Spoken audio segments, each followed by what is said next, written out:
I don't want this child pornography in the public libraries or public schools, and things like genderqueer and other books that are vulgar and awful.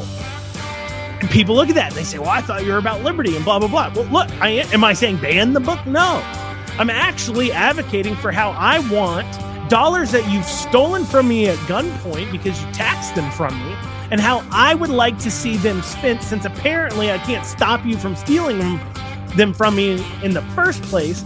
I should still get at least some say-so. And welcome, everybody, to the Andrew Cooperrider Show. Of course, I'm your host, Andrew Cooperrider. And today we're going to be covering some very important topics. Starting us off, I'll cover what I did to upset the left this last week. Normally I do that last. Today I'm going to do that first. Then we'll go into, the DNC. Beshear have signaled pretty clearly through some attorneys that the DNC has used in the past that should Mitch McConnell's seat need filled, they will not be following the law on how to fill that. And we will cover what they have said about that and what Beshear has said about that priorly, and how that process plays out in a little more detail than we did last week. And then finally, Kentucky Constable Joseph Ramey out of Barron County was arrested for joining in a police pursuit in his Honda Odyssey minivan. And so we will, a lot of people don't know what constables do. We'll cover a little bit about what they do and what happened in this particular situation where Constable Ramey decided to hop on in that pursuit in his minivan. We'll have all that and more today on the Andrew Cooperrider Show. But before we get into it, please like, comment, share, subscribe. I know I say that every time, but y'all, please do it for us. And if you're listening to the podcast version, please, on whatever platform you're listening on, hit the share or hit the subscribe button. Sorry, make sure you're getting notifications about new episodes. And if you're listening on Facebook or Twitter or Rumble or YouTube or any other place that we upload this video, remember, you can catch this in the audio only format on every single major podcasting platform. That way you can stay up to date and listen to this on the go. You can listen to it in your afternoon drive because, of course, episodes come out at 1. Or you can listen to yesterday's episode in the morning on your way into work, whatever works best for you in your schedule. But just remember, you can always catch this there on those podcasting platforms. Okay, let's jump into it. What did I do to upset the left? Well, I posted out a hot take, and I'm going to be honest. I knew that this take would be a spicy one when I put it together, not because it's unreasonable, but because people don't like the cold, hard truth. Now, I tweeted this out. Tyler Childers can release all the gay porn he wants to. Just don't be surprised when the people who make up the bulk of country music fans are offended by it. I also don't like to see straight people eating each other's faces in my country music videos. All right. So let's go over why I said that. So Tyler lets out, and keep in mind, Tyler Childers is a country music singer who is from Kentucky, from the Appalachians of Kentucky, actually.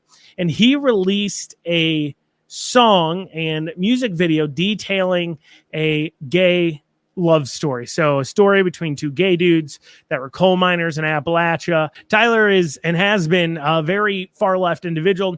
He got out there and openly campaigned for Charles Booker when Charles Booker was running against Rand Paul. So obviously it's not super surprising to see this person. And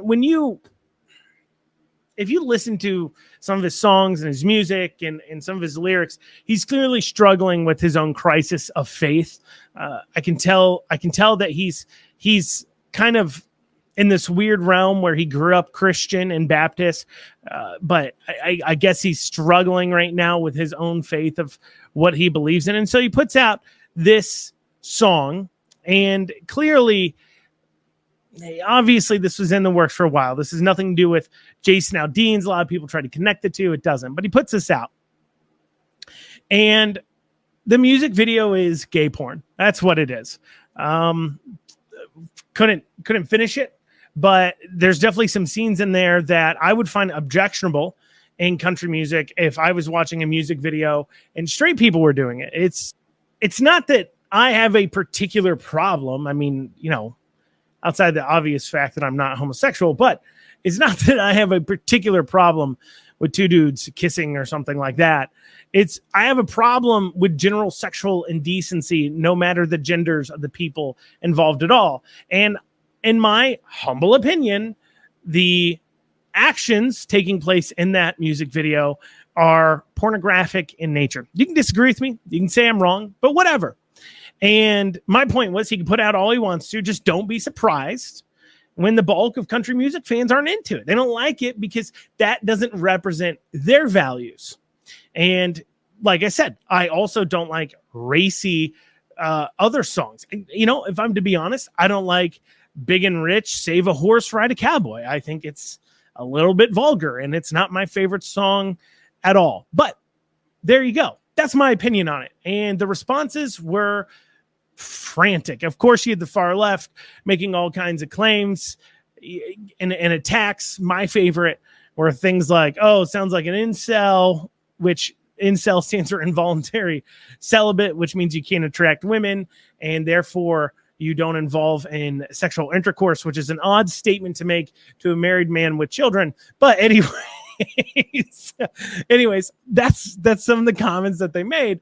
But putting that to the side, there was a few comments from individuals that don't obviously understand my viewpoint to a degree. And this is what I mean. There are some people out there who identify themselves as conservative or liberty-filled, and they believe that you are not a liberty person, a person who's for liberty, if you have opinions. And that can't be farther from the truth. See, I was stating in there, I said, Tyler can release all the gay porn he wants to. I was stating in there, he can release it. Just don't be surprised when people are upset about it. Did I call on my government to do anything? No. And I think that's what bears out for people to understand. Because so often people look at things like, I don't want this child pornography in the public libraries or public schools, and things like genderqueer and other books that are vulgar and awful. And people look at that and they say, well, I thought you were about liberty and blah, blah, blah. Well, look, am I saying ban the book? No. I'm actually advocating for how I want dollars that you've stolen from me at gunpoint because you taxed them from me, and how I would like to see them spent, since apparently I can't stop you from stealing them from me in the first place. I should still get at least some say-so. I'm going to explain liberty principles to you real simply. My belief in liberty means that I do not believe that government should be our first solution. I don't even believe government should ever be a solution in a lot of these situations. I always seek to find free market ideals that have nothing to do with government. But that doesn't rob me of an opinion. In fact, it empowers me to voice my opinions even louder. Because when I believe that government shouldn't be a regulator on companies or general behaviors, unless you're harming somebody, we'll get to that in a second.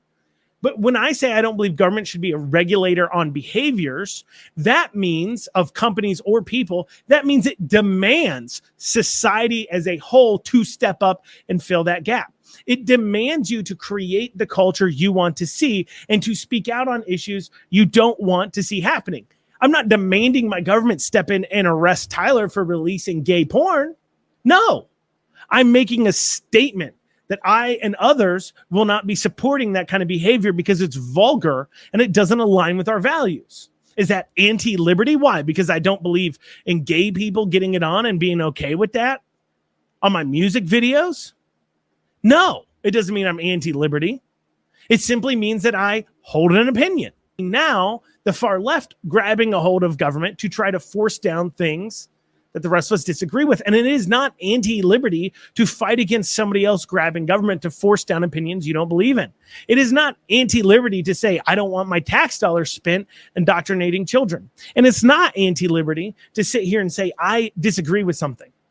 And I hear people lamenting the cancel culture. But the cancel culture, in reality, if people are speaking up and putting their money where their mouth is on both sides, is just the free market at work. Cancel culture is how companies and people are supposed to be regulated to begin with. And I'm saying, I think cancel culture targeting an individual is an ugly stain, but cancel culture on a business or an artist that is a business, Tyler Childers is a business. He's in the business of selling his music. And so cancel culture against a business isn't cancel culture. That is just the free market working.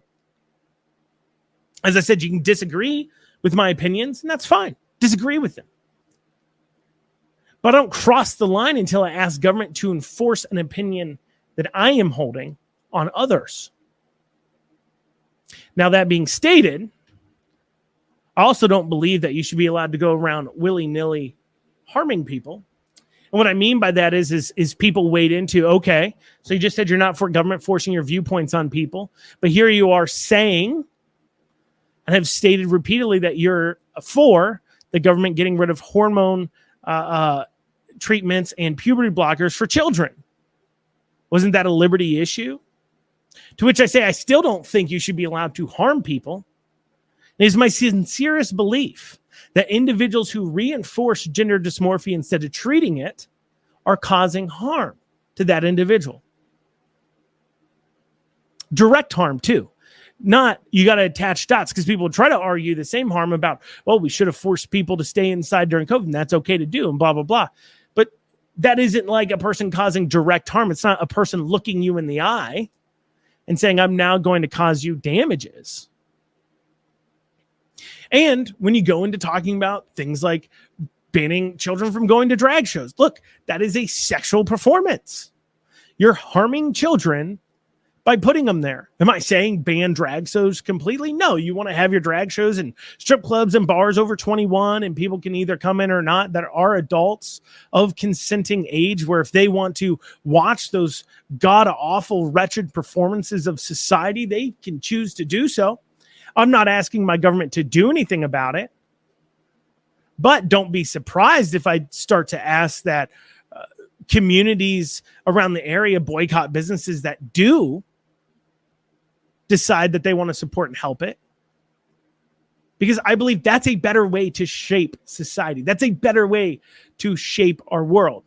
Not through the heavy hand of force through the government, but through my dollars and my actions. My ability to persuade others that my viewpoint is right.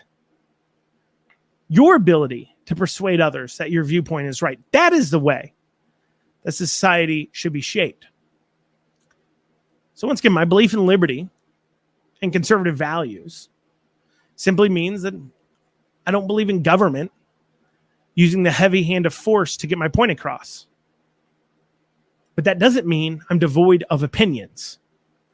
And somehow saying you're not conservative or you're not liberty, because I am not for, I am not okay with, I do not agree with Tyler Childers releasing gay porn and calling it a music video, doesn't mean I don't love liberty. It actually just means I love liberty and I have an opinion. And I'm expressing my liberty to voice that opinion. Well, coming up after this, Beshear and DNC are signaling that they will challenge, if Mitch McConnell should pass away while in office, will challenge this law. We'll talk about what basis they will have to challenge that on, what actually really in depth happens fully. I know we talked about it last week that there'd be a replacement if he falls ill and that process there picking three, but we'll go into a little more detail here after this.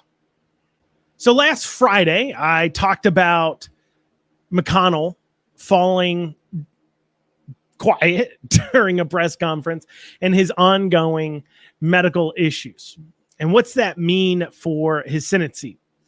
And honestly, I've heard some people say, oh, this is morbid and ghoulish to talk about McConnell passing away like this and yada, yada, yada. But at the end of the day, what's morbid and ghoulish is having a man as old as Mitch McConnell still in office. Don't be shocked that people will talk about what happens when you die in office. And don't be offended by it. It's your choice to stay in there till you literally die. So, yeah, we're going to speculate what happens when that happens. Now, am I wishing death on Mitch McConnell? Of course not. I wish him the best of health. I do hope, though, he recognizes that it is time for him to step down. He is not what he used to be, but putting that one to the side.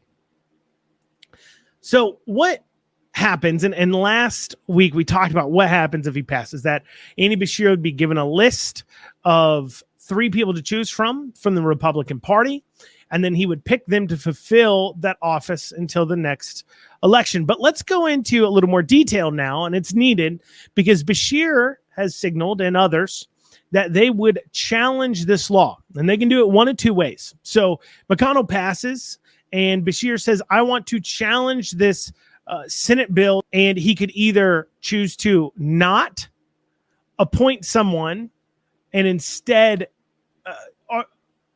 go against the law in court. So he could choose to go ahead and just hold off appointing somebody and sue in court against the law, or he could appoint whomever he wants to and then force other people to sue him to say that he shouldn't do it. And Beshear certainly has the flippant viewpoint of the law to do that, and he can get away with it. I mean, people don't, the proper way to do it wouldn't be, okay, this law's been passed, you now challenge it. Instead, he is definitely more the type to say, I'm going to break the law, and then let's see you challenge it, ask for forgiveness, not permission. That is the Beshear motto. Not exactly the motto you want out of somebody in government, but that is his motto nonetheless. But he will go ahead, he will most likely appoint whomever he wants to and claim that he has the constitutional right to do so. Let's examine exactly what Senate Bill 228 does and what Beshear's possible challenges can be to it. So Senate Bill 228 took what was our old process, which was simply the governor simply appoints somebody to fulfill the role, and then there should be, at the next congressional year elections, so that's every other year, that seat would then go up for election, and then whoever gets elected into that seat through a normal process would then fulfill the term of that seat until its next regular election. So let's say that Mitch McConnell went down and retired or stepped down or passed away, unfortunately, right now. Well, what would happen would be Andy Beshear would appoint somebody to, under the old law, before Senate Bill 228 was passed, Andy Beshear would appoint somebody to fulfill that seat until the November elections of 2024. That'd be the next House elections.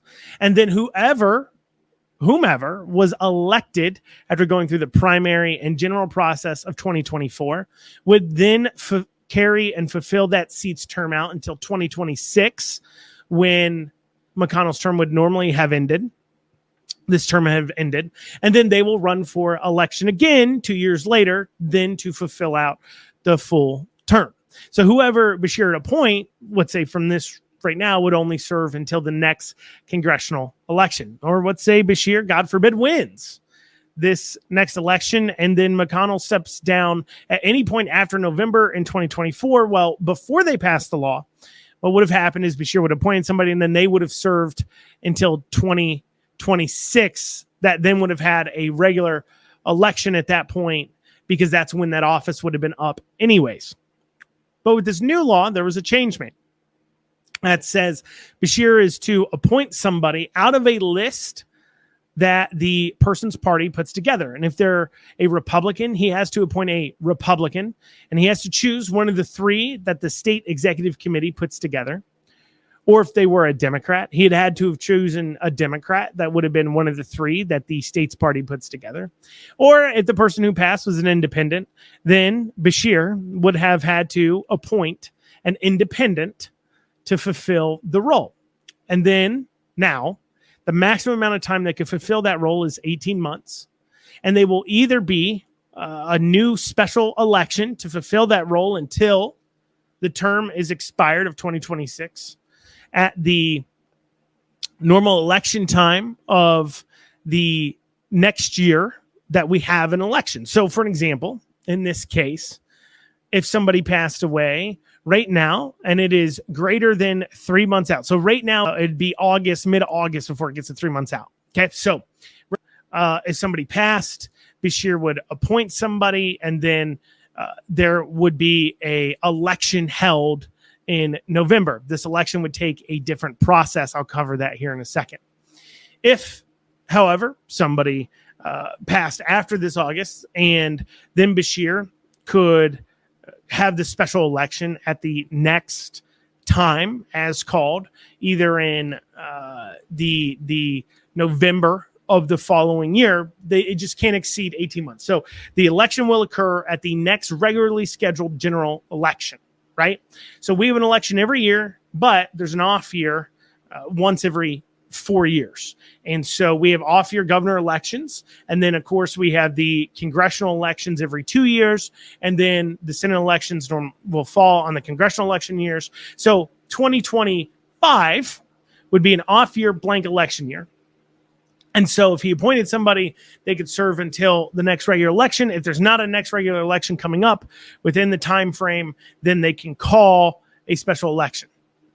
And how that special election is to take place, because it doesn't have a traditional primary, the way it's prescribed in the new law, not the old law, but the new law is this way, is that there shall be this election that people can qualify to get on the ballot as long as they have 1,000 signatures. And then there will be a plurality, not just plurality, but you have to get a majority vote. And so no other election that we have in Kentucky is held this way, where a person has to get a majority vote. But if in case of a special election for a Senate seat, this would be how they conduct it. So anybody who gets 1,000 signatures or more can qualify to be on the ballot, and they can qualify as a Republican or a Democrat, independent, or however they identify. They then would be put on the ballot, and then they would be voted on in November at our normal election time. If upon completion of that election, not one person has reached at least 50.1% of the vote, so majority of the vote, not just a plurality, but a majority, then they would come back through. They'd take the top 2 vote getters, and then they would have a special election, runoff election between those top 2 vote getters, and whomever gets the most votes out of those 2 would then move on. So it's a way of kind of skipping a primary process. So if somebody falls ill, goes down, then an election can be held relatively quickly. You don't have to wait for a primary process. And so this was if somebody goes down now, like McConnell was to go down now, and retire or step down, well, then we don't have to do a full primary process to have our special election. We can kind of do it by having a runoff majority election. And so this was a pretty drastic change. Like I said, you're bringing in a type of election we don't normally conduct in Kentucky with the runoff elections. And you're bringing in a few different components that you don't normally see. And so now Beshear has, like I said, indicated that he will challenge this bill, and he'll challenge it by appointing whomever he wants to. And what will he argue that on? How will he argue that this bill is unconstitutional? I think we just need to look at the veto message on this bill to see what he would be arguing on. So in Beshear's veto message, he said, of course, he's vetoing Senate Bill 228 because it improperly and unconstitutionally restricts the governor's power to fill vacancies in the United States Senate. The purpose of the 17th Amendment to the United States Constitution was to remove the power to select United States senators from political party bosses. Senate Bill 228 violates the very purpose of this amendment by returning that power to political parties in case of a vacancy. Understand, he's talking about the amendment that moved the Senate seats from being appointed by the state's legislature, which is how senators were appointed, until the 17th Amendment was put forward. And it was moved to then a popular vote. And his argument was that the entire reason why they passed that amendment was because the party boss, party leadership in states were picking senators and not, and it wasn't being taken care of properly. And that could be an argument, though I've heard a lot of arguments that the 17th Amendment got it wrong, that senators being appointed by the state legislatures would be a better choice. I guess that's a debate for a different day. But regardless, the Constitution has that amendment. And he says, well, it violates that very purpose of it. I don't know how much legs you would stand on there through that. And what I mean by that is you're talking about fulfilling a vacancy until a regular election. You're not talking about fulfilling the entire seat. I mean, reasonably speaking, the 17th Amendment moved to where voters would appoint a senator. I personally don't see how this argument would have much merit when you're arguing that the governor should be able to fulfill the vacancies, because that person is also one person fulfilling a vacancy, and he's still being empowered to fulfill that vacancy. But, he could have a point in saying that the spirit of the constitutional amendment was to move it away from party bosses. But if his argument was because they didn't want senators being appointed by people, but instead elected by voters, the argument back would obviously be, well, you're appointing a senator under the old law, so I don't know how much merit that would hold. He then goes on to say in his veto message, for over 100 years, Kentucky law has provided that the governor shall fill any vacancy in the United States Senate by temporary appointment. This law is consistent with the 17th Amendment to the United States Constitution, which provides that, and this is real interesting. So he's saying that the legislature of any state may empower the executive thereof to make temporary appointments until the people fill the vacancies by election as the legislature may direct. Which is an interesting thing for him to point out, to say, well, this gives the governor power because this amendment says that I get the power. But it says the legislature of the state may, not shall. It's important too in law. There's a difference. It says of the state may empower the executive thereof to make temporary appointments until the people fill the vacancies by election as the legislature may direct. May. And also the legislature empowering him to pick between three people picked by the parties doesn't exactly, you would have to make some, once again, spirit of the law type arguments in order to overcome the fact that the legislature is given explicit power over the appointments. They're mentioned into it. It doesn't say the executive of the state may appoint to fill the vacancy until an election can be held. No, it says the legislature specifically brings them up. So to say that the legislature doesn't have the ability to pass laws on whom the governor appoints to that position in one way, shape, or form is patently, I think, false, especially when the amendment specifically brings up the legislature having some say-so in this process. I continue. In Beshear's veto message, Senate Bill 228 improperly limits the power by requiring the governor to select the appointee from a list of 3 names supplied by the executive committee of the political party of the senator who held the vacant seat. The bill therefore upends a century of precedent by delegating the power to select representatives of all Kentuckians to an unelected, unaccountable committee of an organization that represents only a fraction of Kentuckians. Now, here's an argument that perhaps may have some legs.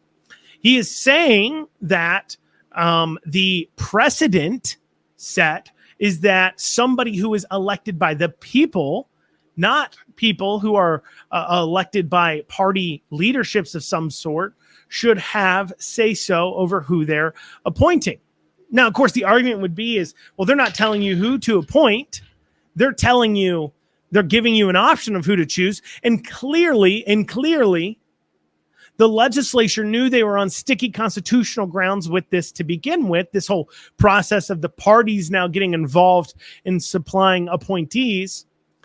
Because if they didn't think they were on sticky grounds, They wouldn't have made it 3 then he picks from them. They would have just said, here's your choice. But they didn't, because they knew that the governor would have to have some say-so in order for the law to remain, even having the hope of being argued for constitutionality. And I think this is the biggest struggle this law will have to remain in effect. That they are not elected people providing the list. If they were so concerned, you would think a better choice would be something like a committee created by Senate and House leadership to make the appointments. I don't know if they considered that, but if you're concerned about constitutionality, your argument would be, well, the legislature is empowered. The legislature is also elected just like you are, and they're making those choices, and they're elected by the people as a whole within their districts. And so they are therefore properly elected into their positions by general population at some point. And it would be harder to argue that. But saying it's given over to party leadership, that will be the greatest argument that Beshear has against this law. It will be. In my opinion, I'm not a lawyer, but in my opinion, that is his best argument.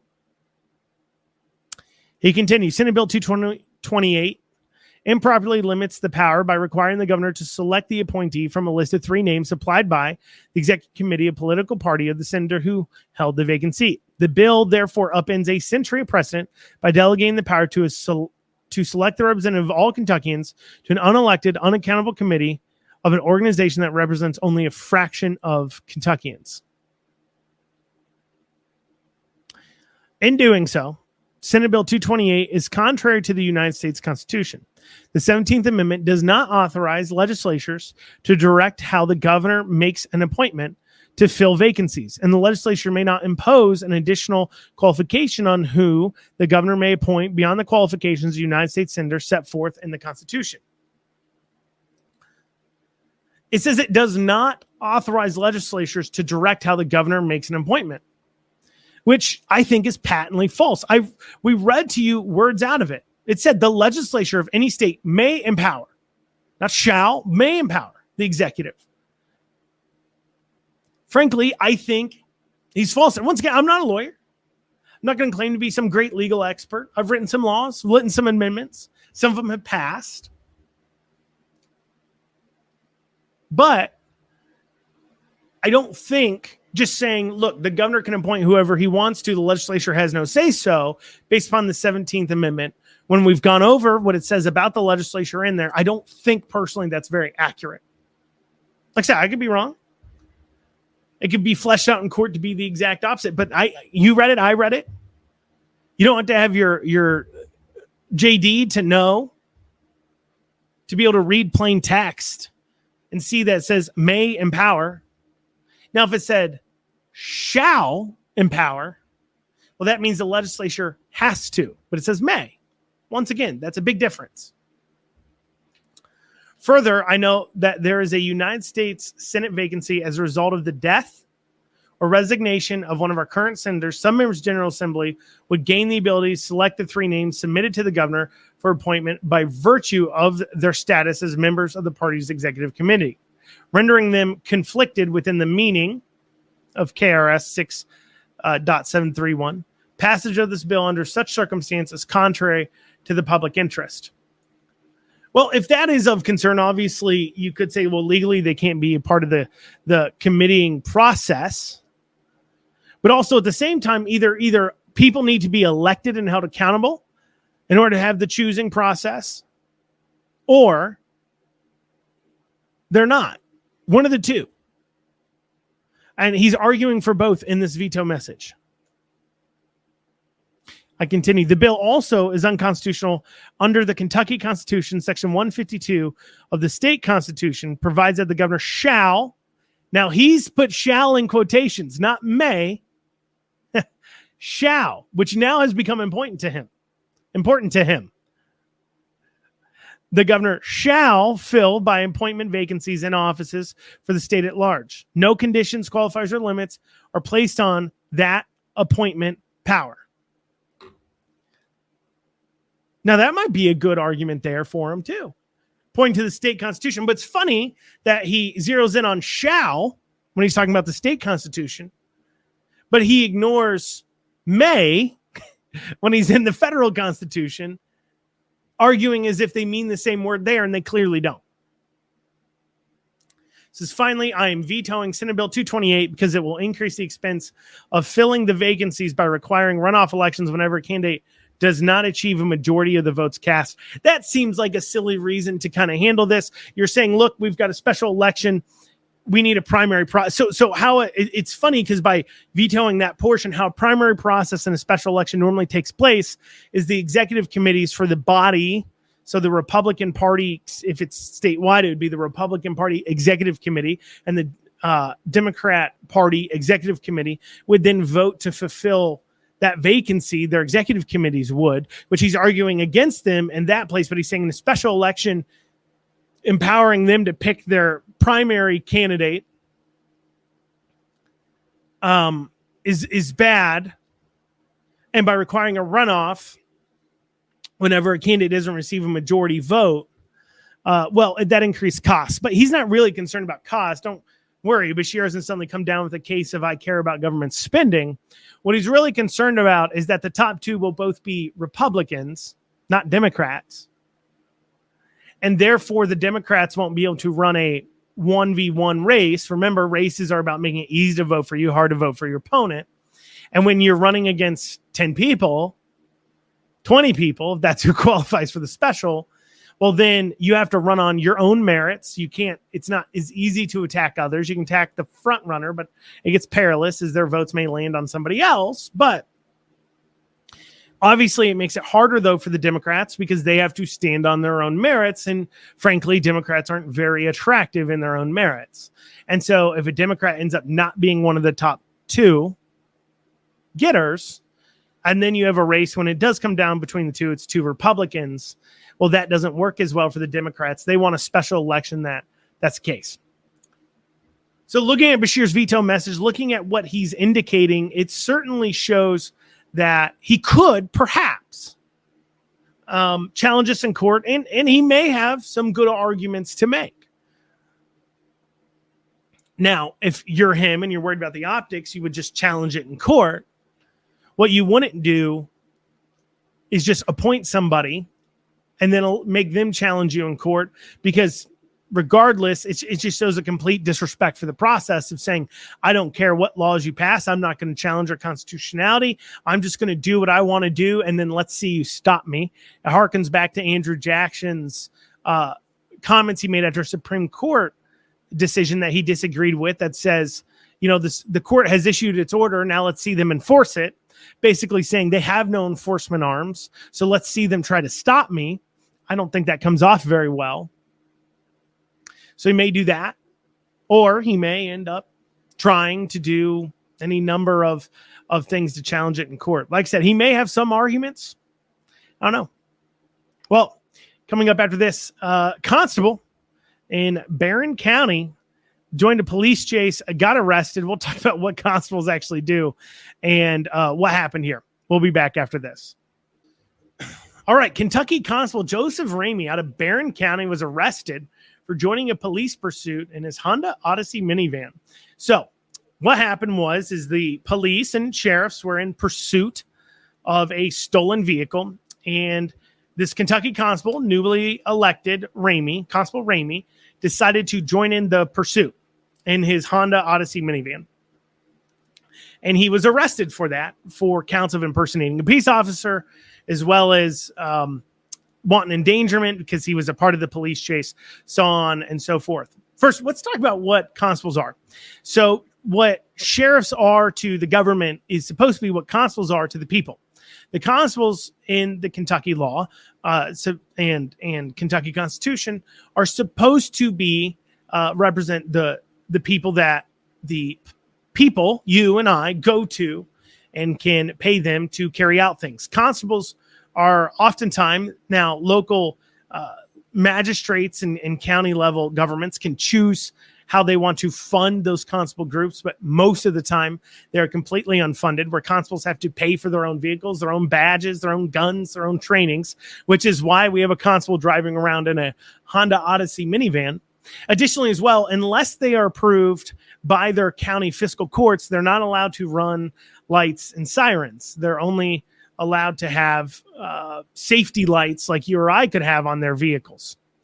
Now, constables are, according to our state constitution, fully sworn peace officers. However, the legislature recently passed a law saying that they couldn't engage in any kind of policing activities, act as peace officers, until they have fulfilled a police training. And of course, this was challenged in court by the Constable Association, but then dropped. Now, understand this. There's a lot of bad constables out there. It happens a lot. But there's also a lot of bad sheriffs out there. Sheriffs that make bad decisions. Elected enforcement officers, it can just happen that way. There's no, per se, background checks. There's no qualification requirements. And so when you're electing your head law enforcement officers, that is what can happen. I mean, I don't think I need to remind people that Jessamine County in their past, not the current sheriff, but in their past, has had a sheriff that's been charged with DUIs and driving while under the influence. And we've seen horrible sheriffs in many of other towns that handled their business the wrong way. The difference is there's 120 sheriffs. While constables, there can be as many as, I didn't Google or search how many constables, but there's normally around 5 or so per county. So you're talking about 600 constables. That's significantly more. Additionally, as well, constables, most people don't even know what they do. They're elected by a smaller group of people. Most of the time, they're tied to the magisterial districts. And therefore, when they're elected by a smaller amount of people, people don't know what makes a good constable or a bad constable. And a lot of people don't know what constables actually are supposed to do. So constables can be hired to fulfill things like civil agreements and contracts, eviction notices, serving court papers, following out civil court orders that have been ordered by a judge. So in civil court, you can sometimes get your sheriff to enforce them, but you can also get constables to enforce these orders, and their orders issued by the judge, and then the constable is empowered to carry them out. The requirement for peace officer training is interesting, though, considering the fact that Kentucky sheriffs are not required to go under any special training in order to maintain their sheriff's office or to fulfill the duties of said office. So sheriffs are not required to obtain training. It gets kind of hard when you have elected people, and then for the state to say, well, if you don't fulfill this, you've fulfilled your requirements to run for the office. But now if you don't fulfill this, you now can be kicked out of the office. That's very difficult to do. And so that's why constables can be kicked out of their office if they fail to get a training. But they've said you cannot fulfill the duties of a peace officer, even though in the state constitution they are registered as peace officers. They say you can't fulfill those duties until you've received a training. By the way, remember, constables are not funded by their county governments. So if you want, as a constable, to be able to execute the full peace officer duties of the office you were elected to, you now have to pay out of your own pocket to go to this training. That's 40 hours or so. And you have to complete that training, and you won't receive any payment for doing so. That, of course, and it won't be paid for. You have to pay for it yourself. So obviously that can definitely be a hindrance to individuals to fulfill it. And that's how we ended up with this gentleman joining in a police pursuit in his Honda Odyssey minivan. Constables are empowered to hand out traffic citations as well. And so the argument for why he said, well, I thought I could jump in is because, well, I'm allowed to hand out traffic citations and I'm a peace officer. And you may see some arguments against it. But we've seen time and time again, and we will continue to see this legislature as well as others try to limit the powers of the constables because, frankly, 600 elected people with no officer requirements that are now being empowered to carry around, to fulfill, people who are being empowered to fulfill peace officer duties, is going to lead to issues, and there will be a call out for reform. We've seen it in Fayette County. We've seen situations where constables arrested, I'm putting that in quotations, people like their ex-girlfriends and then held them captive. We've seen issues like that time and time again. So I just wanted to inform you a little bit about constables as we're watching how this story will unfold. But could you imagine being taken down? You're trying to escape from the police in a stolen vehicle, and the guy who takes you down is driving a Honda Odyssey minivan. That's something you'd lie about in the jails, most certainly. That certainly says I am one awful criminal. Well, that's all we have time for today. Thank you all so much for joining us. We'll see you here tomorrow on the Andrew Cooperrider Show. Make sure you like, comment, subscribe. Have a great rest of your day.